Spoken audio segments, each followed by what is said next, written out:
Hello everyone, ओम नमः शिवाय, जय भोलेनाथ। कैसे हो आप सब लोग? आशा है कि आप सब लोग बहुत अच्छी होंगी। रीडिंग आज मैं कुछ अलग करने वाली हूँ। तो आपके पार्टनर की करंट एनर्जी, करंट फीलिंग्स हम देखेंगे कि आपके पार्टनर आपके लिए बहुत डीपली क्या फील कर रहे हैं, उनके दिल दिमाग में आपको लेके बहुत डीपली क्या चल रहा है। रीडिंग थोड़ी सी अलग रहने वाली है, तो चिंता ना करें। ये जो रीडिंग है मैंने कहा निकाल के ही बनाया है और कुछ अलग अंदाज में मुझे पेश करना था, तो मैंने इसीलिए ऐसा रीडिंग बनाया है। ऑल साइन वालों के लिए है Capricorn, Taurus, Virgo, Cancer, Scorpio, Pisces, Gemini, Aquarius, Libra, Aries, Sagittarius, Leo. पहली बार आप अगर मेरे चैनल को विजिट कर रहे हैं तो प्लीज़ लाइक एंड सब्सक्राइब ज़रूर करें। सबसे पहली चीज़ जो मुझे यहाँ पे दिख रही है, कार्ड्स के माध्यम से दिख रहा है कि आपके पार्टनर ने बहुत ज़्यादा ही सडनली आपसे एक डिस्टेंस मेंटेन कर लिया है, बहुत ही ज़्यादा सडनली आपसे दूर चले गए हैं। उनके दूर जाने का रीज़न ये है कि कहीं न कहीं वो आपको सँभाल नहीं पा रहे थे, वो आपके इमोशंस को सँभाल नहीं पा रहे थे या फिर वो आपको कहीं न कहीं समझ नहीं पाए। तो मैं इस पास्ट की बात थोड़ी बता देती हूँ। कहीं न कहीं वो आपको थोड़ा समझ नहीं पाए, आपके प्यार को थोड़ा नहीं समझ पाए। सडनली उनको ऐसा लगने लगा था कि आप उनसे बहुत कुछ उम्मीद कर रहे हो और वो आपको कुछ नहीं दे पा रहे हैं, ठीक है?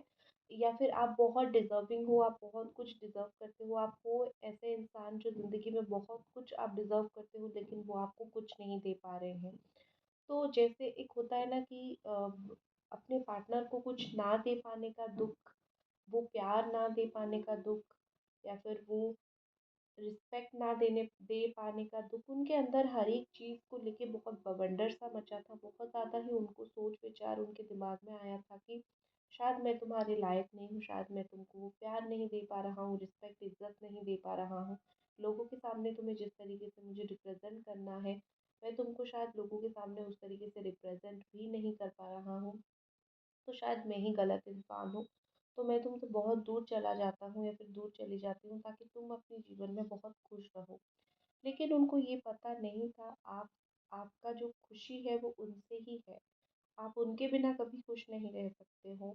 आप उनके इर्द-गिर्द ही खुश रहते हो, ठीक है? और एक जो केयर आपका उनके प्रति है, आप हमेशा एक समर्पण भाव आपका रहा है। हमेशा आपने ऐसा सोचा है कि ये इंसान मेरा है और मैं इसको, चाहे ये मुझे प्यार दे ना दे, मैं इनको ज़रूर प्यार दूँ, मैं इनको अपना बनाने की ज़रूर कोशिश करूँगी या फिर करूँगा, क्योंकि क्योंकि प्यार जो है वो कभी नाप-तोल के नहीं होता है। प्यार जो है हमेशा गिविंग एनर्जी होती है, देने की एनर्जी होती है। तो आपने हमेशा वही समझा, वही सोचा कि मैं प्यार देने में बिलीव करती हूँ, मैं प्यार दूँगी, चाहे तुम मुझे प्यार दो या फिर ना दो। लेकिन वो भी एक इंसान है, उनको भी घुटन महसूस होती है जब वो आपको वो प्यार, वो केयर नहीं दे पाते हैं या फिर आपको लेके वो वो स्टैंड नहीं ले पाते हैं लोगों के सामने। एक चीज़ उनको बहुत ज़्यादा अच्छा लगता है कि वो आपके साथ जितने खुश होते हैं, वो आपके साथ जितना हँसते हैं, वो आपके साथ जितना इमैच्योर बच्चों की तरह बिहेव करते हैं, वो दुनिया में किसी के साथ उस तरीके से बिहेव नहीं करते हैं। उनको कोई दुनिया में वो लायक ही नहीं लगता जिसके साथ वो हँस-खेल सके या फिर जिसके साथ वो अपना दिल खोल के बात कर सके, क्योंकि दुनिया उनको ट्रस्टवर्दी नहीं लगती है, ठीक है? अभी उनकी यही सिचुएशन करंट एनर्जी है कि आप हर एक इंसान के साथ दुनिया में हँस खेल नहीं सकते हो। एक पर्टिकुलर पर्सन होना ही चाहिए लाइफ में, और मेरे जीवन में तुम वैसे इंसान थे जो मुझे कभी भी अ, बुरा नहीं बोलते थे या फिर छोटा नहीं सोचते थे। मैं जो भी बोलूँ तुम उसको हँस के अपने ऊपर लेते थे। तो आपके पार्टनर उस चीज़ की वज़ह से बहुत ही ज़्यादा इंस्पायर्ड है आपसे कि आप कैसे खुद खुश रहते हो और दूसरे लोगों को कैसे बहुत ज़्यादा खुश रखने की कोशिश करते हो, ठीक है? आपके पार्टनर कोई जोक, आप दोनों के बीच में कोई हँसी मज़ाक है, उस चीज़ को लेके वो बहुत ज़्यादा ही सोचते हैं, उस चीज़ को, वो हँसी मज़ाक को लेके वो बहुत ज़्यादा ऐसा होता है कि वो फ़ील करते हैं कि हम दोनों अगर अभी साथ में होते तो शायद इस इंसान के ऊपर, इस बात के ऊपर हँस रहे होते, ठीक है?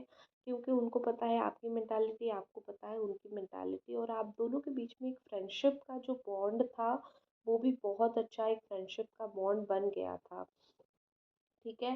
तो वो जो आपके साथ वो दिल खोल के चीज़ें करते थे, हर नादानी, आपको परेशान करना और आप उनकी हर नादानी को सहना, आप उनको अपना लेना, आप उनको प्यार करना, उनका खाना-पीना आप हमेशा पूछते रहते हो, खाया कि नहीं, सोया कि नहीं, ड्रेस कौन-सी पहनी है। आपके अंदर एक अनकंडीशनल लव का जो भाव था, वो उस चीज़ को बहुत अच्छे से फ़ील कर पा रहे थे। वो उस चीज़ को बहुत अच्छी तरीके से जान पा रहे थे, ठीक है? लेकिन वो भाव जो होता है ना, कभी-कभी जो इंसान समझ रहा होता है ना, वो ही हमेशा ज़्यादा समझता है, ठीक है? वो अपना बचपना, बचकानी हरकतें दिखाते-दिखाते एक पॉइंट पे वो ये कहीं न कहीं भूल गए हैं कि अगर आप उनका सह रहे हो, आपका भी तो थोड़ा-सा सहना उनका बनता है। उनको भी तो थोड़ा-सा आपका गुस्सा सहना चाहिए या नहीं? लेकिन वो कहीं न कहीं आपका गुस्सा नहीं सहते थे, वो कहीं न कहीं आपको ही हर एक चीज़ में डाँटते थे, रोकते थे, टोकते थे। आप चाहे जितना भी उनके लिए काइंड हो जाओ, वो कभी-कभी बहुत रूड हो जाते थे आपके साथ। वो कभी-कभी बाहर लोगों के सामने भी आपको डाँट देते थे या फिर अननेसेसरीली आपको कुछ बोल देते थे, जो आपको ऐसा लगता होगा कि मैंने क्या किया कि मेरा ऊपर इतना गुस्सा ये इंसान कर रहा है, मैंने तो वैसा कुछ गलत किया नहीं है या फिर मैंने तो वैसा कुछ बुरा किया नहीं है। तो मेरे ऊपर इतना गुस्सा करने का कारण क्या है इस मनुष्य का? क्या है इस इंसान का मेरे ऊपर इतना गुस्सा करने का? तो मुझे लग रहा है यहाँ पे कि इंसान हमने भी सुना है कि इंसान जिसको बहुत प्यार करता है उसके ऊपर बहुत गुस्सा करता है, लेकिन वो केयर भी उतना ही दिखाता है, ठीक है?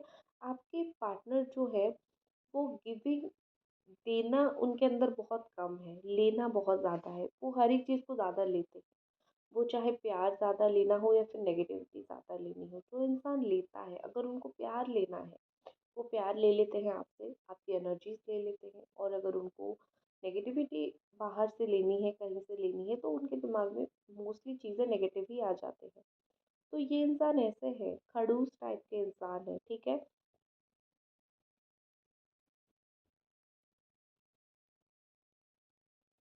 यहाँ पे मुझे दिख रहा है कि आपके पार्टनर बोर हो गए थे थोड़ा-सा। ये सुन के शायद आपको बुरा लगे कि इंसान प्यार में कैसे बोर हो सकता है। लेकिन ये होता है, कुछ लोग ऐसे होते हैं, हर एक इंसान तो ऐसे नहीं होते हैं। कुछ लोग ऐसा होते हैं जो ये सोचते हैं कि बहुत सब कुछ तो ठीक चल रहा है, सही चल रहा है और थोड़ा-सा बोर हो गया हूँ मैं, तो थोड़ा-सा फन चाहिए मुझे रिलेशनशिप में, ठीक है? इस रिश्ते में मैं जहाँ पे हूँ, मुझे थोड़ा-सा फन चाहिए, मुझे थोड़ा-सा क्या बोलते हैं उसको, अगर कभी-कभी बहुत अंडरस्टैंडिंग पार्टनर मिल जाए जैसे आप उनके लिए हो, हर एक सिचुएशन में आप समझ जाते हो, तो भी वो बोर हो जाते हैं, तो भी वो बोर हो गए थे, ठीक है? कि बहुत ज़्यादा समझदार इंसान मुझे मिल गया, अब तो मैं कुछ गलती करूँ ना करूँ, ये समझदार इंसान मुझे सँभाल ही लेगा, ठीक है? तो वो थोड़े बोर हो गए थे इसलिए चले गए या फिर इधर-उधर देख लिया या फिर इधर-उधर बात कर लिया। असली में चीज़ें ये है कि वो एक ऐसा समय था जहाँ पे वो बहक गए थे। एंड में उनको समझ आया कि नहीं, जो मेरा वो वहाँ पे जो रिश्ता था वही सही रिश्ता था। अभी मेरा जो रिश्ता है यहाँ पे वो कहीं न कहीं उस तरीके से नहीं चल रहा है। मैं जो जिस रिश्ते को मैं छोड़ के आ गया और जिस रिश्ते को मैं भूल के आ गया, मतलब आपके साथ रिश्ते को, वही मेरा एक ऐसा रिश्ता था जहाँ पे मैं चाहे बोर भी क्यों ना हो जाऊँ, वो इंसान मेरे ऊपर कभी गिव अप नहीं करता था। ठीक है, मैं चाहे उसके ऊपर कितना भी गिव अप कर लूँ या फिर कितना भी उसको भूल जाऊँ। जैसे होता है ना कि आप जैसे सामने आप देख रहे होंगे हमारी जो है भगवान राधा कृष्ण की फ़ोटो भी आप देख रहे हो, क्योंकि मैं साइड में कार्ड्स भी निकाल रही हूँ, यहाँ पे मैं वीडियो भी बना रही हूँ, ठीक है? तो सामने जैसे राधा कृष्ण की फ़ोटो आप देख रहे होंगे और मेरे पास जो कार्ड है वो है कहीं न कहीं यहाँ पे 9 of cups and 2 of cups का मिलता-जुलता कार्ड यहाँ पे आ रहा है, ठीक है? और तो यहाँ पे मुझे ऐसा दिख रहा है कहीं न कहीं बहुत स्ट्रॉन्गली कि आप दोनों एक बहुत स्ट्रॉन्ग ट्विन फ्लेम हो या फिर एक बहुत स्ट्रॉन्ग आप एक लवर हो, ठीक है? राधा कृष्ण जी मिल नहीं पाए लेकिन उनका जो प्यार है वो अमर रहा। तो जो लोगों का एक्स्ट्रा मैरिटल अफेयर है या फिर ऐसा कुछ सिचुएशन है कि आप लोग मिल नहीं पा रहे हो, लेकिन आपका इतना है कि प्यार बहुत ज़्यादा है, ठीक है?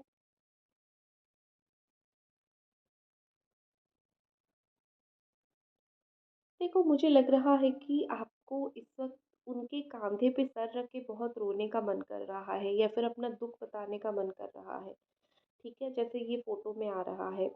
तो एक चीज़ मुझे कहीं न कहीं लग रहा है, जो दुःख उन्होंने आपको दिया है, आप उसी दुःख को ही उनको बताना चाहते हो। देखो, मैं इस सिचुएशन में हूँ, मेरे साथ ये हो रहा है, ठीक है? तुम बस सुन लो, मुझे कोई सॉल्यूशन मत दो, बस सुन लो। आपको इनकी इतनी आदत हो गई है या फिर इनसे बात करने की इतनी आदत हो गई है या फिर इनके साथ चलने की इतनी आदत हो गई है कि आपको ये इंसान बहुत अच्छे लगने लगे हैं और ये चाहे कितना भी दुःख दे, ये फिर भी आपको अच्छे लगने ही लगे हैं, ठीक है? लेकिन इन्होंने पास्ट में जो आपको ट्रॉमा दिया है, आप में से कुछ लोग यहाँ पे ऐसे हो, आप देख तो रहे हो उनके लिए ये रीडिंग, लेकिन एक पास्ट में इन्होंने आपको जो ट्रॉमा दिया है, जो परेशानी आपको दिया है, जो टेंशन आपको दिया है, वो परेशानी, वो टेंशन आप कतई भूल नहीं पा रहे हो। आप डर रहे हो फिर से इनके साथ रिश्ते में आने के लिए या फिर से इनको अपनी लाइफ में वापस लाने के लिए। क्योंकि आपको ऐसा लग रहा है कि ये इंसान आज मेरे साथ ऐसा व्यवहार एक बार कर चुके हैं, एक बार चीटिंग कर चुके हैं या फिर दूर जा चुके हैं, तो मैंने इनको माफ़ कर दिया है। लेकिन बार-बार मैं अगर इनको लाइफ में लाऊँ तो पता नहीं वो मुझे धोखा भी दे सकते हैं, ठीक है?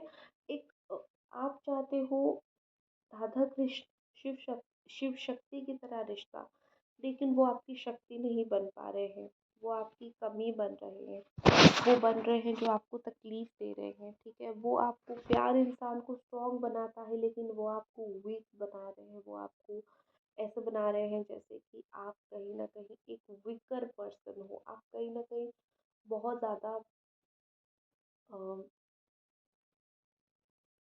कहीं न कहीं बहुत ज़्यादा आप ऐसे इंसान हो, मतलब उनके लिए ना आप ब्रेक डाउन हो रहे हो, उनके लिए आप टूट रहे हो, ठीक है?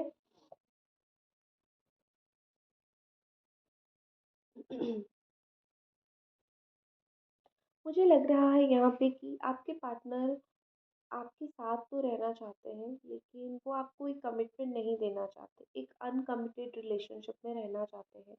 जब मन किया मैं बात करूँ, जब मन किया मैं अपनी फैमिली के पास चली जाऊँ या फिर चला जाऊँ या फिर मैं अपना काम करूँ, तो देयर इज़ नो कमिटमेंट, ठीक है? साथ में रहना है लेकिन विदाउट कमिटमेंट, कोई बिना प्रेशर के। आपको मतलब तुम्हें छूट देता हूँ, तुम्हें जो लाइफ में करना है करो, बात करो लेकिन विदाउट कमिटमेंट। तो इस तरीके का रिलेशनशिप वो एक चाहते हैं, लेकिन आप चाहते हो कि सेटल्ड, अगर मैरिड नहीं हो, अनमैरिड हो तो शादी या फिर अगर एक्स्ट्रा मैरिटल अफेयर है तो रोज़ थोड़ा-थोड़ा बात करना। तो इस तरीके से आप एक स्ट्रॉन्ग सेटलमेंट चाहते हो, आप कोई टाइम पास वाला रिलेशनशिप नहीं चाहते हो, आप सुकून चाहते हो उनसे कि हम बैठे और बात करें और हम दोनों को जो है सुकून मिले, ठीक है? इस तरीके से। लेकिन आपके पार्टनर वो रॉ इमोशंस को नहीं समझ पा रहे हैं। लेकिन जब भी आप उनके पास होते हो, कहीं न कहीं वो बहुत खुश होते हैं, कहीं न कहीं उनको बहुत अच्छा लगता है, ठीक है? कहीं न कहीं वो देखो, वो आपको अभी प्लीज़ नहीं करना चाहते, कोई भी रूठना मनाना वो अभी नहीं चाहते हैं। उनके माइंड में ये सब चीज़ें अभी है ही नहीं। उनके हिसाब से ये है कि अब तो रिलेशनशिप काफ़ी लंबा हो गया, फिर हम मैच्योर हो गए, तो एक दूसरे को क्या रूठना, क्या मनाना, प्लीज़ यहाँ पे कुछ करने के लिए है ही नहीं। तो ऐसे ही हम चलते हैं, तो एक कॉन्सेप्ट उनके दिमाग में हो गया है, क्योंकि आप कर रहे हो ना, वो समझ नहीं पा रहे हैं कि आप क्या कर रहे हो, क्या नहीं कर रहे हो, खैर, ठीक है। लेकिन मैं इतना ही बोलूँगी, रीडिंग का मैं तो पॉडकास्ट ये जो कर रही हूँ वो एंड की तरफ ला चुकी हूँ मैं। तो अगर आपको इस तरीके से पसंद है तो मुझे आप ज़रूर बोलना और वीडियो को लाइक ज़रूर कर देना। लेकिन मैं इतना ही बोलूँगी कि एक आज की रीडिंग में जो चीज़ मुझे दिखा, इंटरनल हैप्पीनेस, अंदर की जो शांति, मन की जो शांति होती है ना, वो आपके पार्टनर को आपसे ही मिलता है, ठीक है? आप उनके मन को शांति किसी और से नहीं मिलता है, किसी और के पास जाके नहीं मिलता है, कोई और उनको सुकून नहीं दे सकता है, जो सुकून उनको आपसे मिलता है, ठीक है? इसी के साथ मैं ये रीडिंग को ख़त्म करती हूँ। लाइक करें, सब्सक्राइब करें। Bye guys.